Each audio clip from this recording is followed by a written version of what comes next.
Hello students, ये adjectives के rule आपके चल रहे थे। एडजेक्टिव्स के रूल्स आपके चल रहे थे। एडजेक्टिव में अब आगे के रूल्स आप देखिए। अगर सेंटेंस रूल आपको बताता हूँ, आप नोट कर सकते हैं। सेंटेंस में ऑल ऑल के बाद, सेंटेंस में ऑल के बाद अगर अदर हो, OTHER अदर, सेंटेंस में ऑल के बाद अदर हो तो द नहीं लगाते, see the example, he is the tallest of all the other boys, वह सब लड़कों में से सबसे लंबा है। इसमें ऑल आ रहा है, ऑल के बाद सेंटेंस में अदर है तो द नहीं आएगा। समझे? जैसे सेंटेंस है, Geeta is the bravest of all the other girls, Geeta is the bravest of all the other girls. इसमें ऑल आ रहा है, ऑल के बाद अदर है तो द नहीं आएगा। ये रूल आपको समझ में आया होगा। रूल ये है कि सेंटेंस में ऑल के बाद अगर अदर हो तो द नहीं लगाते। Is that clear? Next rule देखिए, ये कुछ मीनिंग्स लिखे हुए हैं।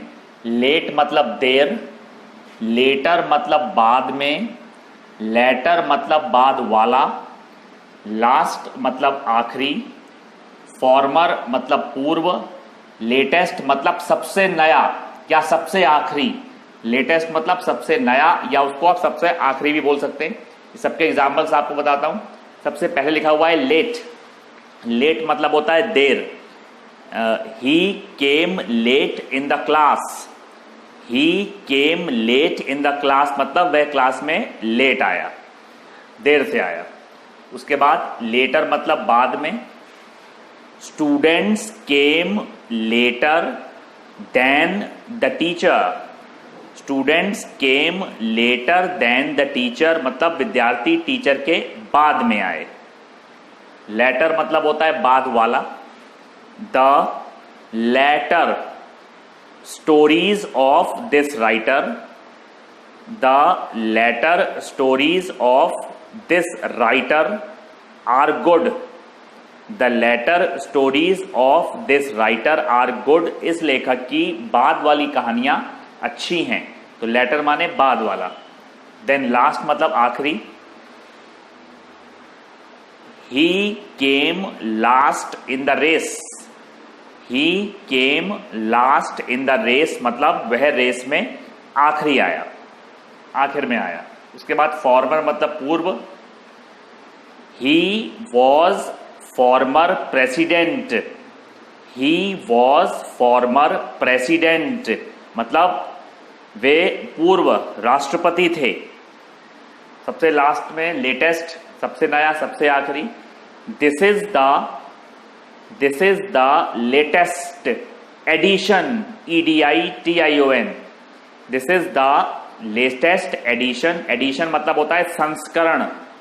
This is the latest edition of this book, this is the latest edition of this book का मतलब यह इस किताब का सबसे नया या सबसे आखिरी संस्करण है, क्योंकि जो चीज सबसे नई होगी वही सबसे आखिरी होगी। जैसे what is the latest score, what is the latest score, सबसे नया या सबसे आखिरी स्कोर क्या है। तो ये इसके आपको ये रूल इसलिए है कि आपको ये सिर्फ मीनिंग्स बताने के लिए इन वर्ड्स के, तो ये मीनिंग्स आपको क्लियर हुए होंगे क्योंकि मैंने आपको एग्जांपल्स बता दिए। नेक्स्ट रूल देखिए, टू मच के बाद नाउन आता है, मच टू के बाद एडजेक्टिव आता है। टू मच के बाद संज्ञा आती है, मच टू के बाद विशेषण आता है। टू मच और मच टू दोनों का मतलब होता है बहुतधिक, दोनों का मतलब होता है बहुतधिक। एग्जाम्पल देखिए, लिख लो, मैं बोलता हूं एग्जाम्पल। जैसे he brought too much sugar, he brought too much sugar मतलब वह बहुत सारी चीनी लाया। शुगर तो नाउन है, मटेरियल नाउन है, इसलिए टू मच लगा हुआ है। जैसे he was much too happy, he was much too happy मतलब वह बहुत अधिक खुश था। हैप्पी क्या है? हैप्पी इज एन एडजेक्टिव, इसलिए मच टू लगा हुआ है, टू मच नहीं आ सकता। तो टू मच के बाद नाउन, मस्ट टू के बाद एडजेक्टिव, जैसे he drank much too water, he drank much too water, उसने बहुत सारा पानी पिया। But sentence is wrong. Wrong क्यों है? क्योंकि पानी तो नाउन है, मटेरियल नाउन है, तो मच टू नहीं आएगा, टू मच आएगा। He drank too much water. जैसे Gita is too much beautiful, Gita is too much beautiful, Gita बहुत ज्यादा सुंदर है। यह सेंटेंस भी गलत है क्योंकि टू मच के बाद तो नाउन आता है, ब्यूटीफुल होता है एडजेक्टिव, तो टू मच नहीं आएगा, मच टू आएगा। Geeta is much too beautiful, तो टू मच के बाद नाउन, मच टू के बाद एडजेक्टिव। Is that clear? ये रूल आपको क्लियर हो गया होगा। नेक्स्ट रूल लिखिए। नेक्स्ट रूल ये है कि स्लो प्रोग्रेस के लिए, कोई काम जो धीरे धीरे आगे बढ़ता है, स्लो प्रोग्रेस, धीरे धीरे काम के आगे बढ़ने के लिए कंपैरेटिव डिग्री लगाते हैं। एंड से आगे पीछे दो कंपैरेटिव डिग्री जोड़ते हैं। अगर कोई स्लो प्रोग्रेस हो रही है तो कंपैरेटिव डिग्री, फिर एंड, फिर कंपैरेटिव डिग्री। एग्जांपल देखिए, आपको समझ में आएगा। जैसे it grew brighter and brighter, it grew brighter and brighter मतलब और ज्यादा रोशनी होती गई, धीरे धीरे और ज्यादा रोशनी होती गई, तो brighter is a comparative degree, बीच में एंड है, brighter is a comparative degree. Ram became braver and braver, Ram और ज्यादा बहादुर होता गया, राम धीरे धीरे और ज्यादा बहादुर होता गया, braver is a comparative degree, and लगा हुआ है, braver is a comparative degree. तो स्लो प्रोग्रेस के लिए, कोई सेंटेंस में स्लो प्रोग्रेस बताई जाती है तो दो कंपैरेटिव डिग्री के बीच में एंड आता है, दो कंपैरेटिव डिग्री के बीच में एंड आता है, या इसको आप ऐसे भी बोल सकते हैं, एंड के आगे पीछे कंपैरेटिव डिग्री आती है। जैसे he became taller and taller, he became taller and taller, वह और ज्यादा लंबा होता गया। She became more and more intelligent, she became more and more intelligent, वह और ज्यादा बुद्धिमान होती गई। ये रूल आपको क्लियर हो गया होगा। नेक्स्ट रूल देखिए। एल्डर और एल्डेस्ट लगाते हैं एक ही परिवार के लिए, इनका मतलब होता है बड़ा, एल्डेस्ट मतलब सबसे बड़ा। ओल्ड, ओल्डर, ओल्डेस्ट लगाते हैं परिवार से बाहर के लिए, और ओल्ड, ओल्डर मतलब बूढ़ा भी होता है, ओल्ड मतलब ओल्डर मतलब पुराना भी होता है। एग्जाम्पल लिखिए, आपको समझ में आएगा। देखिए example, Ram is my elder brother, Ram मेरा बड़ा भाई है, एक ही परिवार की बात हो रही है इसलिए एल्डर लगा हुआ है। Ram is older then Mohan, Ram Mohan से बड़ा है। यहां पे एक परिवार की बात नहीं हो रही है, परिवार से बाहर की बात हो रही है, तो एक ही परिवार की बात हो तो एल्डर लगाते हैं, अगर सबसे बड़ा होगा तो एल्डेस्ट, और परिवार से बाहर की बात हो, वह आदमी मुझसे बड़ा है, वह लड़का मुझसे बड़ा है, वह औरत गीता से बड़ी है, तो ओल्डर आएगा, सबसे बड़ा होगा तो ओल्डेस्ट आएगा। एक ही परिवार के लिए, ब्लड रिलेशन के लिए एल्डर या एल्डेस्ट, और परिवार से बाहर के लिए ओल्डर या ओल्डेस्ट। और ओल्ड माने बूढ़ा भी होता है, पुराना भी होता है। जैसे एग्जांपल है, I saw an old man yesterday, I saw SAW saw an old man yesterday, मैंने कल एक बूढ़ा व्यक्ति देखा।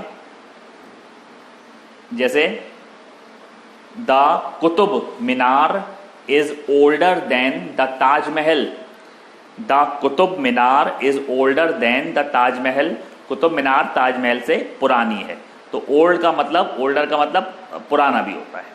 Is that clear? ये रूल आपको क्लियर हो गया होगा। एक रूल और देखिए आप, मैनी अ, ये मैनी अ लिखा हुआ है, मैनी अ के बाद सिंगुलर नाउन और सिंगुलर वर्ब लगाते हैं। मैनी अ के बाद सिंगुलर नाउन और सिंगुलर वर्ब लगाते हैं। मतलब मैनी अ के बाद आर नहीं आएगा, इज आएगा, वर नहीं आएगा, वॉज आएगा, हैव नहीं आएगा, हैज आएगा, verb will always be singular. Example देखिए, many a boy is going there, इसका मतलब हुआ बहुत से लड़के वहां जा रहे हैं। इसमें मैनी अ है, नाउन भी सिंगुलर है, बॉय, बॉयज होता तो गलत होता, इज लगा हुआ है, आर होता तो गलत होता। अगर सिर्फ मैनी होता तो दोनों चीजें प्लूरल आती, जैसे many boys are going there, ये सेंटेंस भी सही है, इसका मतलब भी वही हुआ, बहुत से लड़के वहां जा रहे हैं। बट अगर मैनी अ होगा तो नाउन भी सिंगुलर होगा, वर्ब भी सिंगुलर होगा। जैसे many a teacher are teaching in this college, many a teacher are teaching in this college, इस कॉलेज में बहुत से टीचर पढ़ा रहे हैं। मैनी आ रहा है इसमें, सिंगुलर नाउन क्या है टीचर, तो इसमें आर नहीं आएगा, इज आएगा। Many a teacher is teaching in this college, तो मैनी अ के बाद noun and verb both will be singular. अगर सिर्फ मैनी होगा तो noun and verb both will be plural. I hope कि आपको ये रूल्स जितने भी एडजेक्टिव्स के हैं फिलहाल अभी समझ में आ गए होंगे।